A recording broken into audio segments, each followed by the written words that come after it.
Hello friends, today's lecture it is kind of a general lecture on alloy designation and some processing methods which we use for making or for processing bulk materials, and that we will discuss today.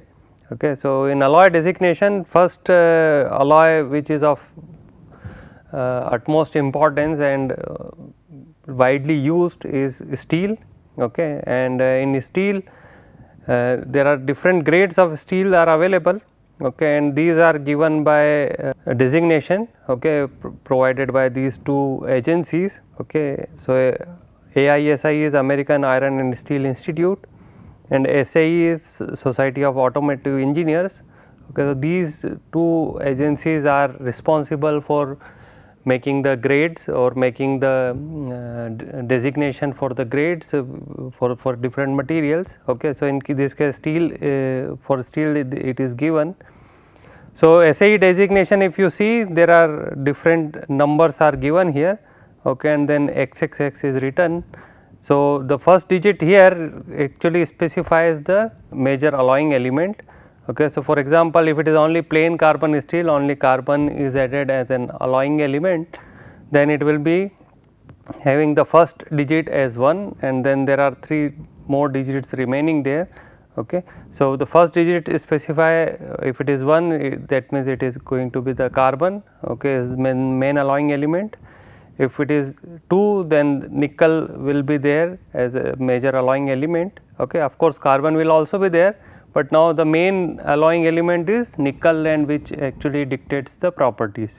Then 3 series is nickel chromium, okay, 4 series is molybdenum, and 5 series is plain only chromium. Okay, in 3 series it was both nickel and chromium were there.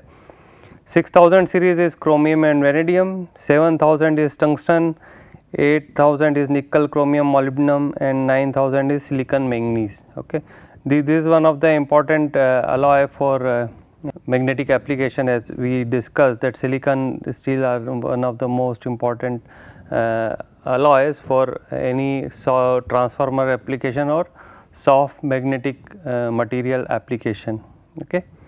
So, in plain carbon steel we are not going into details of all the steels, because it is a very long list, and each one has some variation in the composition and then their usage. Okay. So, for example, if you take plain carbon steel, now you can see in that 4 number series another number is added here. Okay. Now, it is 0. So, in this case it is only a plain carbon steel. In some cases you will have some other number also. So, these are depending upon what kind of another chemical treatment is given. Okay. In some cases it is kind of dephosphorized or desulfurized, or it is added or removed and so on. Okay. So, depending upon that this number will keep on changing. So, in plain carbon steel also, depending upon what type of treatment was given to the steel, the number will come in the second digit place. Okay. Right now it is simple plain carbon steel, that is why it is 0 here, and now still the 2 numbers are left here. Okay. So, if it is plain carbon steel, we are only dealing with carbon. So, these last 2 digits will be responsible for telling us the composition of the alloy. Okay. So, first 2 digits indicate the grade of carbon steel, what grade. Okay. And the last 2 numbers indicate the approximate middle of the carbon range. For example, in the grade designation, if it is written as 1035, okay, then it represents a carbon range of 0.3 to 0.38%. So, it is a range, and if you take average of that, okay, it will come somewhere around 0.35% carbon. Okay. So, that is why in the designation it is written as 1035. Okay. So, this is how you will get usually the if you want to go and buy plain carbon steel in the market. Okay, this is the type of designation you have to specify. Okay, just to know, just to tell the seller that what type of material you want. Okay, so it is plain carbon steel. So, now depending upon carbon percentage, it will be low carbon steel, or high carbon steel and so on. Okay. So, you will know that what type of material you want for a certain application. Now, coming to aluminum, another very important material used in large number of engineering applications. Okay. So, these are the widely used material, these two class of materials in kind of daily products. So, aluminum is another one very important alloy, okay, and they also have a large number of series depending upon what is the alloying element. Okay. If you remember, the temper designation we have already discussed when we were discussing heat treatment of aluminum copper alloys, okay, that we can give different suffix to specify that what is the heat treatment was given to the material. Okay. So, that is already discussed. Now, the remaining numbers which are there will tell you about the composition of that alloy. Okay. So, the composition will be there and the temper designation will be there. So, combine them, you will be able to know that which material we are talking about, okay, and what is the composition of that, what is the treatment given to that particular material, or in your case whatever application you want that material for. Okay. So, from your design purpose you came to know that what you kind of strength you want, what kind of if possible some ductility should be there. Okay. So, from that you can go back to that material, okay, and see that which material is able to satisfy your conditions, okay, and what should be the heat treatment given to that material to get those properties. Okay. Then as an engineer it is always important for us to understand that what are the cost benefit analysis has to be there. So, what is the cost of that particular material and how much it is going to benefit for whatever application you want that material for. Okay. So, this cost benefit analysis will always be there for any engineer because there are large number of materials, some alloying elements are expensive. Okay. So, you will have to see whether you need that kind of compositions or not, or you can live with a material which does not have this expensive element as alloying element, okay, and still it serves your purpose. Okay. So, in aluminum you have 1000 series aluminum. Okay. So, these are basically pure aluminum. So, nothing is added, commercially pure. Okay. So, some impurities will always be there. So, it will be only 99% aluminum content will be there. Now, depending upon the processing it can be 99.9 or 99.99, okay, for different from different manufacturers you will get different purity. Okay. Of course, cost will be also will be dependent on that on what kind of purity you want in a particular material. Okay.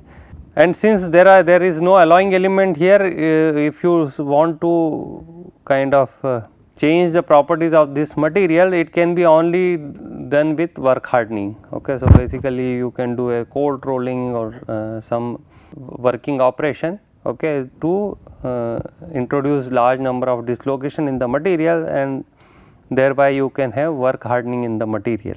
Okay. So, because there are no alloying elements, I can only do work hardening in this, or if you possible you can have grain size refinement. Okay. So, grain size strengthening can also be there. The next one is 2000 series. The 2000 series is alloyed with copper. Okay. One of the important alloy initially people studied a lot to understand the aging phenomena in aluminum. Okay. And that is why you can see it can be precipitation hardened to very high strengths, and they were used as aerospace alloys for a very long time because they had high strength due to precipitation. Okay. And of course, aluminum is a lightweight material, so preferred for aerospace application. Okay. But due to stress corrosion cracking problem, these precipitate act as sites where you can have stress concentration. Okay. And under corrosive environment, okay, you have stress corrosion cracking, and that is why they were later replaced now by 7000 series alloys. Okay. We will see what these 7000 series alloys are there. Okay. But once copper alloys were very popular, aluminum copper alloys. Okay. Then we have 3000 series. In this it is in this case it is alloyed with manganese. Okay. Again manganese will go into solid solution. So, these alloys can be work hardened. So, next is 4000 series alloy in which we add silicon into aluminum. Okay. And these are some of the very important alloys because they give you very good casting ability. Okay. You can do casting very easily, and these are now used for making cylinder heads. Okay. You can understand they have a very complex shape with all these fins around them for better cooling. Okay. And they have to be casted. So, you can understand that material has to flow in those complex shapes, okay, for when you are doing the casting. So, since it has a good flowability and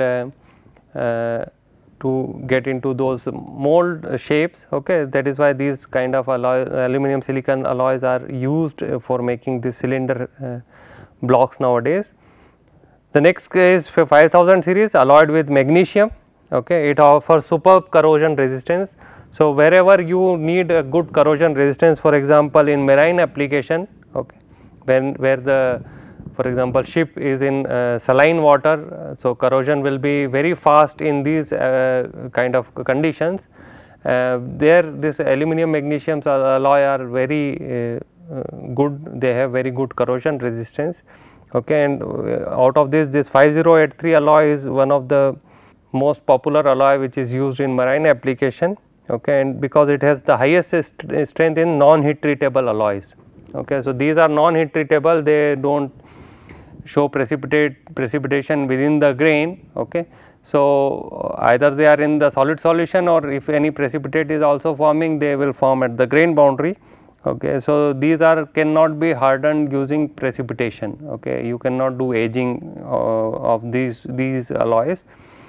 So, these are called non-heat treatable alloys, but the 5083 alloy has the highest strength in non-heat treatable class of materials in aluminum. Okay.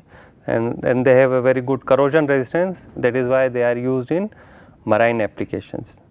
Then the 6000 series is there, alloyed with both magnesium and silicon. Okay. So, 6000 series alloy possess good machinability and weldability. Okay. Can be precipitation hardened, but not to high strength of 2000 or 7000 series. Okay. So, it cannot be as good as aluminum copper alloys or 7000 series alloys. 606 is one of the most commonly used general purpose aluminum alloys. Okay. So, if you see any not general purpose aluminum wherever it is used, okay, most probably it will be 6061 alloy, okay, which contains both magnesium and silicon. Then comes the 7000 series, very important alloy, okay, because it is it comes under high strength category. These are called high strength aluminum alloys, okay, and these are nowadays used in large number of applications, especially aerospace application where you need high strength, and because you have aluminum as the base material, the density will also be low, the weight of the that particular component will be low. Okay. So, that is what is needed, and coupled with that you get a very high strength in these materials. For example, in case of some mobiles also, when they were advertising that these are made of aluminum and the cover is made of aluminum, these are all high strength aluminum alloys, okay, which usually comes under 7000 series. So, it can be precipitation hardened, okay, to very high strength of any aluminum alloy. Okay. For example, in for 7608 alloy, okay, the hardness which you can achieve is 700 megapascal, the ultimate tensile strength, which is fairly good strength, it is close to any steel normally. So, this kind of strength you can achieve in aluminum alloys, okay, by doing a very careful alloying with zinc and magnesium. Then comes the 8000 series, alloyed with other elements which are not covered by other series, and in this class one of the most important alloys are aluminum lithium alloys, and the importance of these alloys is that lithium is a very low density material. Okay. The weight of the lithium per unit volume will be one of the very low in any structural material. Okay, so if you are adding lithium in aluminum, the overall weight reduction is very good. Okay, and in this, one of the very important alloy is 8090 aluminum alloy, aluminum lithium alloy. Okay, again used in aerospace application, because you want to reduce the weight of the body, whatever, whether it is aeroplane or any other aerospace body. Okay, so aluminum lithium alloys are very important, and in this 8090 is one of the most important alloy. So 8000 series you will see in large number of different alloying with different alloying elements, because it is given for kind of a general purpose alloys, and where alloying elements can be quite different type of alloying elements can be there. Then we will come to material processing, just to give you an overall idea that how you get different type of materials.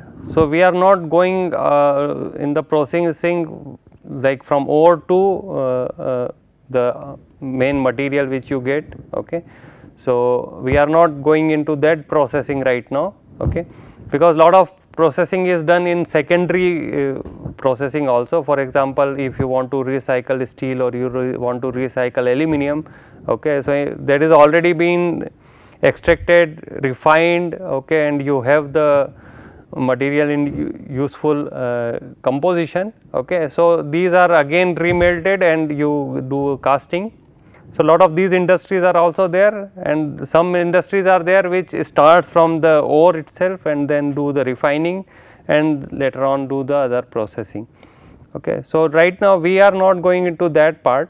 Okay. We will do starting from the casting, so that my material is already refined, or if you have a recycling already taken from a recycler and you know that you have segregated it into aluminum and steel scrap differently. Okay. So, the first process which we do is casting. So, you basically melt the material in furnaces and then you pour it into some big ingots. Okay. So, we are not kind of concentrating here on different type of castings. Okay.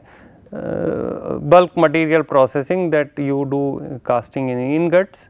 Okay. Then you will go to secondary some forming processes. Okay. So, these are either primary, you can divide into primary forming processes or secondary forming processes. The primary forming processes are usually done at high temperature. So, that is why they are called hot forging, hot rolling or hot extrusion. The purpose of this particular step after casting is, if you remember when we were discussing solidification, okay, and what type of microstructure you get during solidification, we said that they contain dendrites, okay, and so dendritic cast structure basically they have, okay. Then they also have lot of heterogeneity in composition. So, heterogeneity in composition can be eliminated by doing a homogenization process, but to break this dendritic cast structure, I have to do a processing where I impose very high deformations. Okay. So, that is why they are done at high temperature, where you can introduce more deformation in the material at one go. Okay. So, in this case you want to have very high deformation. So, either it can be done by forging, okay, or it can be done by rolling process, or it can be done by extrusion process. Then we go to the secondary forming processes. Okay. So, usually you do a lot of rolling at this stage. So, cold rolling is going to be there. Okay. If you want strips of any sheet, then strip rolling will be there. If you want different shapes of material, for example, you want a rail or you want a I-beam, okay, then rolling to give different shapes are there. So, these are the final stages of processing. So, you have casting, then primary forming process, then secondary forming process. This is a very broad classification here. Okay. You can have much more refined classification also in between, where different processes are done. Okay. For example, after any forming process maybe there can be annealing in between, okay, to kind of do a stress relieving, or to do in case of precipitation hardening, to dissolve the precipitate and make a solid solution and so on, and then you may have heat treatment later on also. Okay. So, casting, if you see, just we are concentrating here on the ingot casting, because the casting itself is a big subject, okay, and you can see very big ingots are there, okay. It is already lying on a rail, okay, and you can understand that what will be the dimension of this cast. So, basically from a big ladle where tons of molten metal is there, it is poured into these kind of ingots, where you get the shape of ingot, maybe rectangular shape or round shape, depending upon what processing you want to do later on, okay, and then you do later forming operations. If this is kind of a batch process, you can see single ingot will be there, and then it will be taken to for other processing. Okay. Nowadays, another very useful casting process is called continuous casting. So, you can see that in this you have a continuous metal is coming in form of different shapes of ingots, okay, and it is a continuous process. So, you put molten metal in some die, okay, and then the molten metal will flow down, okay, by vertical force or by due to gravity, and then it will be, when it starts solidifying, it will be kind of taken out and taken on some rails, okay, to which will be cut in different shapes later on, and then you do the secondary processing by doing rolling or extrusion or whatever end product you want from that. So, this is the continuous process, this is a batch process, okay, whereas this is a continuous process. Then after casting we do rolling, okay, one of the process, it can be other processes also, okay. So, hot rolling is done for heavy reduction, so basically to break your cast structure.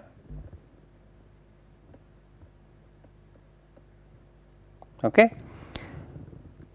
Once you do that, in hot rolling the problem is, because the material will be hot, there will be lot of oxidation takes place. So, you have scale on the surface, okay. Also when it cools down, it will have some distortion in the material, the surface finish will not be very nice, okay. So, we cannot do a hot process as the last process after which the materials go to the customer, but we can do it as intermediate process where we want very large reductions to break the cast structure, okay. So, these are done in the initial processes, and the later on when the material is supposed to go out to customer, we do cold rolling, okay. So, for producing sheet strips with high quality surface finish, in this case you get very good surface finish and closer dimensional tolerances, which is not possible with a hot rolling process, but initial processing is required at high temperature. We can also get I-beam, okay. So, this is I-beam, and railroad rails are fabricated using grooved rolls. So, either you can do a groove rolling, as you can see in this case we want to have I-beam, okay. So, you can see multiple rolls are there to make this particular shape, okay, whereas in simple strip rolling, okay, you need only 2 rolls and the material will be taken through those rolls. It is like your sugar cane, you must have seen, if you want to take out sugar cane juice, you put sugar cane between 2 rolls, okay, and that squeezes it and you take out the squeezed sugar cane from the other side, okay. So, basically same process, 2 rolls are there and the material will go through these rolls. So, initial material will have a higher thickness, after going through the roll, depending upon the separation between the roll, okay, the thickness will be reduced, and because you are putting so much strain, okay, maybe the strain will be enough to do to have some recrystallization in the material. So, you will get very fine grain material after the reduction, okay. and these can be again processed using some groove rolls to get certain shapes, okay, depending upon your requirement. Forging is another very important process, okay. So, it can be open die forging or closed die forging. So, if you want a certain shape, then you can have a closed die forging. So, the die itself will have that shape and then you are forging it, the material which will take the shape of the die, or you can have an open die forging as being shown here right now, and you can see the size of the rolling size of the forge machine and the size of the material which is being forged. Okay. So, if you have automatic crankshafts, piston connecting rods, railroad wheels are made by forging. Okay. So, by forging, because you are doing you are putting lot of compressive load on the material, okay, and already we have seen that the compressive stresses in the material are very good for their later on application. Okay. First thing is you kind of remove the defects by forging. If there are any defects, you are kind of closing those defects, okay, and you are imposing some residual stresses, compressive residual stresses in the material. Okay, and also the microstructure gets refined. You also introduce lot of dislocation density. Okay, so overall you have a very dense material, okay, with minimal defects and very good microstructural properties. Okay, and so this forging is a very important processes for any to make any product where you need very high stresses will be there. Okay. So, for example, crankshaft or piston connecting rods, you can see continuously it is experiencing the fluctuating loads. Okay. Railroad wheels, you can understand that so much load is there and they are rotating. So, again continuous fatigue loading is there. Okay. So, in all these condition you need a forged material. Okay. So, a cast material will just break under the load. Okay. So, by forging we are breaking the cast structure, refining the microstructure, introducing lot of strain hardening in the material, okay, to get a very high strength material. Extrusion is another very important process to make rods or tubes. Okay. So, if you put a mandrel here, this is called a mandrel, you can get a tube out of that. Okay. There will be a hollow section in the center and the material around it. Okay. Or if you do not put the mandrel, you will get it in rod shape. Okay. So, in this case you have a die here. Okay. It is a cross section is shown here, and we are applying force from the other side, squeeze the material out from here. Okay. A lot of in household we have this kind of technique to make certain what we call as namkeen, okay, to make using these kind of tools. Okay. It is similar to that. So, extrusion is basically you are putting force from the other side to squeeze the material out from the open end here in the die, okay, and the cross section is reduced during the process. Okay. And also you are imposing lot of strain in the material. So, it is getting work hardened. If temperature and strain are sufficient, you will have recrystallized microstructure and so on. So, this is the axis symmetric process. Okay. So, to make a rod or to make a tube, it is a very nice process to make a tube or rod through the extrusion process. Another very important processing is what we call as powder metallurgy processes. Okay. And usually in case of ceramics, you cannot do any other processing like casting, melting, casting, and then other forming operations. Okay. So, in case of powder metallurgy alloys in basically ceramics, that can be processed only using powder metallurgy processes. Okay. Or if you have material which are hard to deform or have high temperature, their melting point is very high, okay, then it will be very difficult to melt it and take into a ladle. A ladle will be of a low temperature material. Okay. How you are going to store a liquid metal into these ladles? Okay. So, it is very difficult. So, for high temperature materials, ceramics or hard to form materials, okay, we have a very good technique called powder metallurgy. So, in this case you process the material in solid state. So, you have powders, you pour the powder whatever shape you want, final shape you want for the product, you make a die of that, put powder there and you then consolidate it. Okay. So, basically you have metal powders or ceramic powders, whichever powder you want, you do a mixing, you can add additives also, lubricants or binders. Okay. Then you do a compaction. Okay. So, you make a compact of that. Okay. And then we do sintering. So, sintering means we have to heat this compacted powder to some high temperature below melting point to increase the diffusion process. So, when you do the compact, the powder are only in kind of a mechanical contact. Okay. They are not metallurgically bonded to each other. Okay. So, to have this metallurgical bond, we need to take it to high temperature, so that diffusion is possible, and then the powder each individual powder particle gets attached to the next one, okay, and the overall you get a product. Then depending upon the application, you can have secondary processes, either you can have machining or some other finishing operation, and then you have finished product. Okay. So, a very important technique for some type of materials where it is very difficult to melt them or form them. Now, I am just taking here two examples, okay, that how now material are being celebrated in the sense I think an importance of a certain subject can be gauged from if that particular product is advertised like that this is made made of certain materials, okay, then the you know that material has come to a certain stage. Okay. For example, earlier if you want a good sound system, the advertisement will say that it has a Dolby sound system, or it has a stereo sound system, or it has a high fidelity sound system. Okay. So, you know that these are important things when it is advertised. Okay.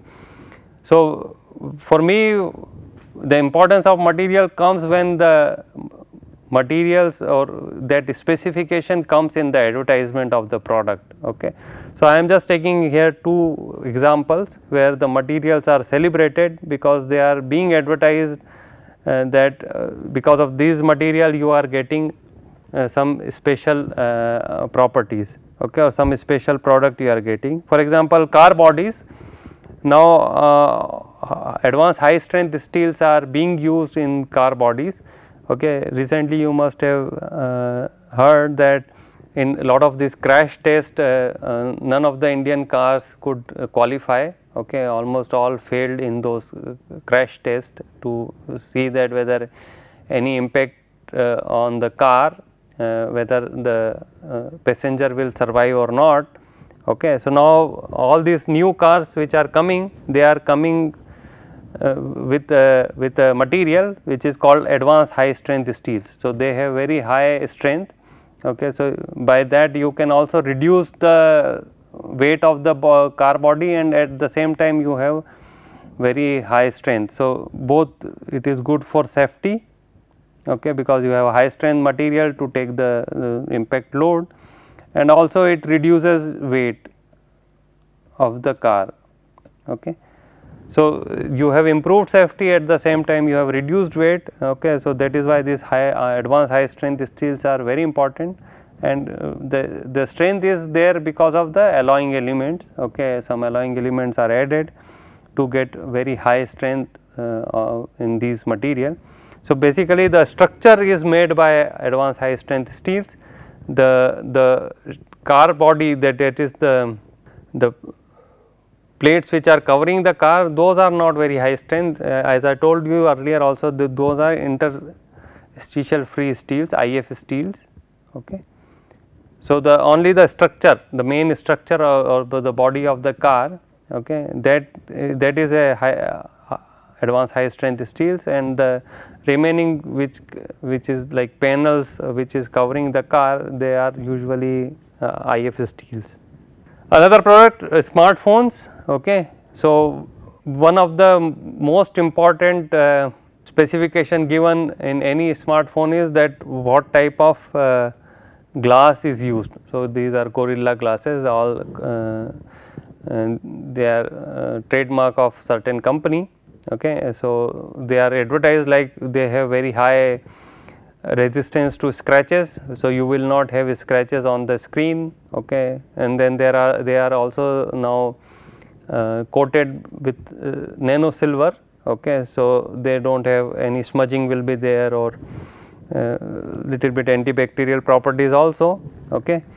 Or in for certain product or certain company also advertise that the body which this phone has contain a high strength aluminum alloy. Okay. So, again as I told you that some of the high strength aluminum alloys are used to make bodies of these smartphones. Okay. So, these are actually advertised during the product launch, that these kind of materials are there. Okay. And that for me is a very good sign, that, and also now you can also understand that the metallic materials are again coming into the fore. Okay. So, earlier people started thinking that only the plastic will take over the whole thing, but now we see that the metallic materials are again coming becoming popular, and in this kind of very fancy product also you see that usage of metallic material is increasing. One of the most important reason for increased usage of metallic material is they are recyclable. Okay. Whereas polymer or plastics, they are not, we are not able to recycle them. Okay. And for environment it is not good, whereas for any metallic materials it can be recycled. Okay. So, once you discard them, the scrap can be again taken to some secondary processing units. Okay. There it will be again melted.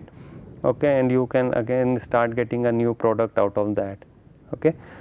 So, with that this our course is ended. This is the last lecture. Okay. Just wanted to bring out the flavor of materials in different application and how they are processed, what are the designation of different alloys. Okay. So, I hope the course will be of benefit to you. Okay. And it will satisfy your curiosity, and also it will help you to decide when you are making any product, that which materials to use. Thank you.